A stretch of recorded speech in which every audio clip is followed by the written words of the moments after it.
तो दीपक राग के कुछ सुर हैं जो मैं आपको बताता हूँ।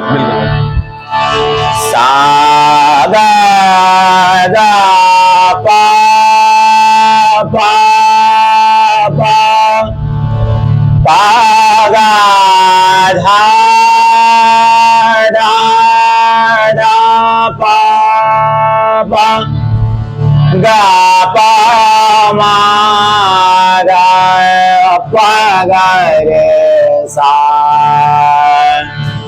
आ आ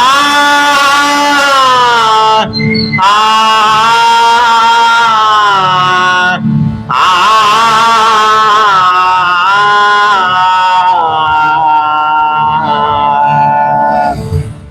यह राग पूर्वी थाट से उत्पन्न होता है और इस राग में ऋषभ एवं धैवत स्वर कोमल आते हैं, यानी विकृत स्वर होते हैं। अच्छा, राग कितने तैयार करें? मेरे पास देखिए, मैं ये तो नहीं कह सकता कितने हैं, लेकिन गुरु कृपा से करीब मेरे पास 450 से 500 रागों का अध्ययन है। 450 से 500 राग, बिल्कुल। लेकिन अपन जब चर्चा करने लगा तो जैसे जनरल चर्चा में नहीं कहने लगा 36 राग। देखिए, एक नियम शास्त्र का होता है कि ये जो 6 राग 36 रागनी, राग और रागनी में बहुत फर्क होता है ना। राग वो होता है जिस किसी चीज से हमारे मन को वैराग्य रूपी आनंद प्राप्त होता है, वह राग है। ठीक। और उस राग में जो इंसान रम जाता है, अपने आप को भूल जाता है, वह रागनी होती है ना। और इस विषय पर चर्चा करना थोड़ा सा लंबा हो जाता है। तो हमारे भारतीय संगीत में प्राचीन काल में मुख्यतः 72 थाट होते थे। अच्छा। 72 थाट में से 32 थाट बने, 32 थाट में से 10 थाट बने। इसका कारण है कि एक थाट से 484 राग उत्पन्न होते हैं। एक थाट से 484 राग। ठीक। तो मनुष्य की इतनी क्षमता नहीं है कि 72 या 32 थाटों की रचना कर सके, क्योंकि आज के युग में लोग 10 थाटों का भी अध्ययन नहीं कर सकते हैं। ठीक है। क्योंकि संगीत एक बहुत साधना का विषय है। संगीत सीखने के लिए आपको फकीर बनना पड़ता है। कोई धनवान व्यक्ति इस कला को प्राप्त नहीं कर सकता। ये बिल्कुल मैं सत्य बात आपको बताता हूँ। मतलब धन से नहीं खरीदी जा सकती। नहीं। अच्छा, हम एक चाहते हैं कि थोड़ी सी बढ़िया कछु भजन एक ठीक है, बहुत जो दिल के करीब हो तुम्हारे। बिल्कुल। अभी देखिए, अजय मोहन तिवारी जी हैं, जिनका एक भजन अयोध्या तक पहुंचा हुआ है, प्राण प्रतिष्ठा हुई थी। अच्छा। तो उन्हीं का मैंने एक भजन कंपोज किया अभी जस्ट 3 दिन पहले। रचना अजय मोहन तिवारी की है और इनने धुन बनाई है। देखो आप। सारे गा पा धा पा गा रे नी रे मा नी पा धा रे ध ना रे ना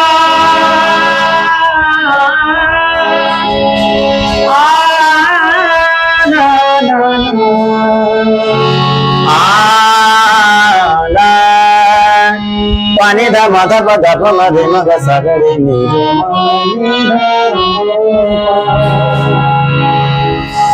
तीर उर्की सदा राम जी ने सुनी, तीर उर्की सदा राम जी ने सुनी।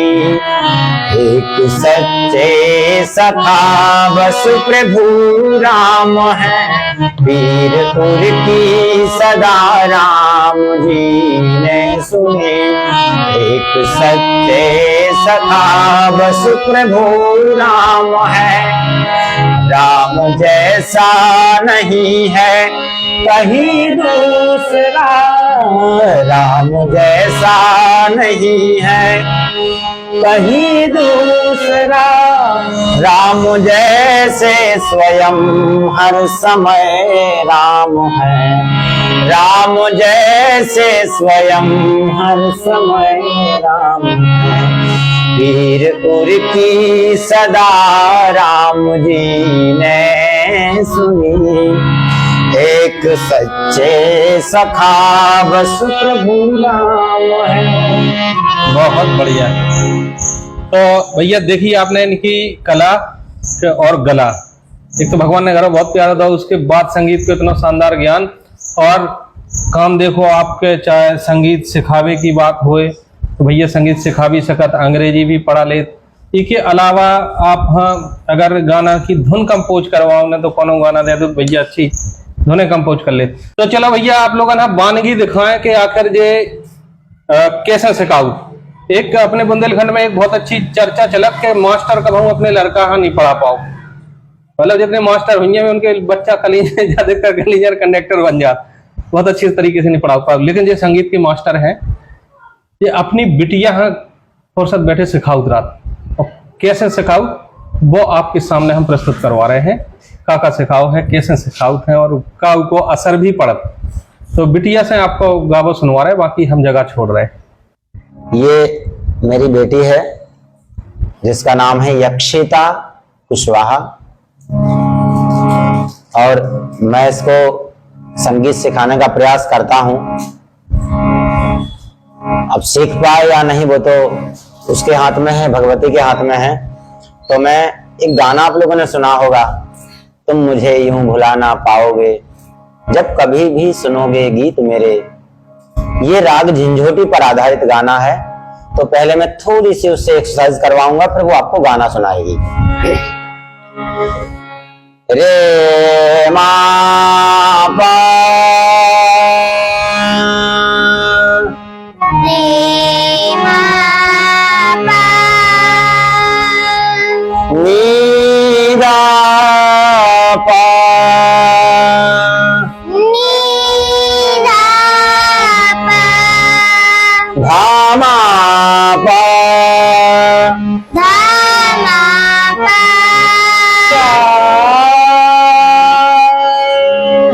सा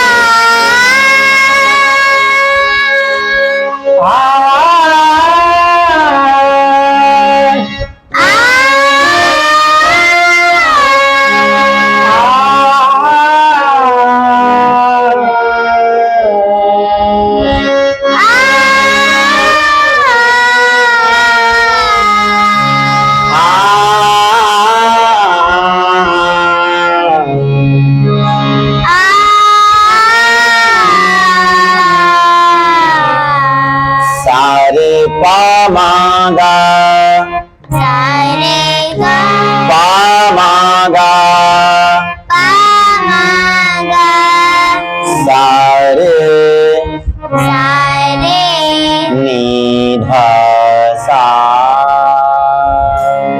नी धा सा। हाँ तुम मुझे भुला ना पाओगे, हाँ तुम मुझे भुला ना पाओगे, हाँ तुम मुझे जब कभी भी सुनोगे गीत मेरे, संग संग तुम ये गुनगुनाओगे, हाँ तुम मुझे भुला ना पाओगे, हाँ तुम मुझे। तो आजकल अबे कहाँ हो, थोड़ी सी जोर बता दो।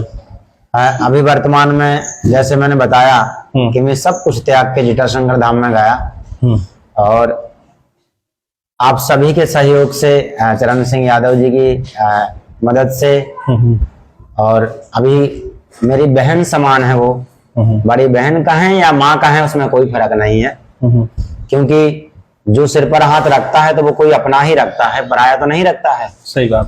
तो श्रीमती कमला राजपूत जी हैं जो बुंदेली हैं, लोक कलाकार हैं, आकाशवाणी के अच्छे कलाकार हैं, अच्छा संगीत का नॉलेज है, जिनके घर पर अभी मैं वर्तमान में मेरे बच्चे और हम सभी रुके हुए हैं।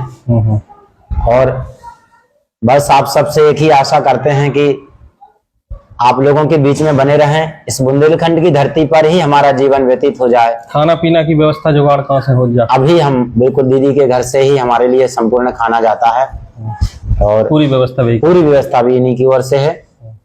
आप हम बता दें कि देखो, एक संगीतकार की पीर है वो संगीतकार समझ सकत। कमला राजपूत जी के बारे में आप बहुत अच्छी तरीके से जानत हुई है। बहुत शानदार गायिका है, बुंदेली विधाओं की बहुत शानदार जानकार है। आकाशवाणी में गाओ, दूरदर्शन पे गाओ, बुंदेलखंड को तो कोनो बचो नहीं है कोनो जहां उन्हें ना गाओ हुए, जिन्हें सीख के बहुत से लोगों ने गा बहुत शुरू करो। हमने भी बचपन में उन्हें बहुत सुनो। तो कमला राजपूत जी के बारे में, कमला राजपूत जी है, जब इनके बारे में पता चलो उन्हें बहुत बड़े लोगों को बताओ एक संगीतकार की जद दशा है, तो उन्हें अपने थे इनकी रुकवे की व्यवस्था करी, इनके खाना पीना की हर खर्चा बेई वहन कर रही। लेकिन एक ही भी एक सीमा होती, एक आदमी कबला परेशान है हुई है। हम आप लोगों से निवेदन कर रहे कि इन्हें कोनो ऊंची मदद नहीं चाहने कि तुम कह दो कि 100 रुपया दे जाओ, 500 दे जाओ, 1000 दे जाओ। कोई काम अगर आपकी नजर में है, आपके अगर कोनो संगीत विद्यालय में कोनो पोस्ट है या आपके बच्चन हैं संगीत सीखने हैं, तो जे कमला राजपूत जी के घरे हैं, नंबर हम उपलब्ध करवा दे हैं। आप संपर्क करो, इन्हें स्वावलंबी बनाओ। कैसे जा हमारी जिम्मेदारी है, संगीत के इतने अच्छे जानकार हैं, अपन ऐसे ही नहीं छोड़ सकते।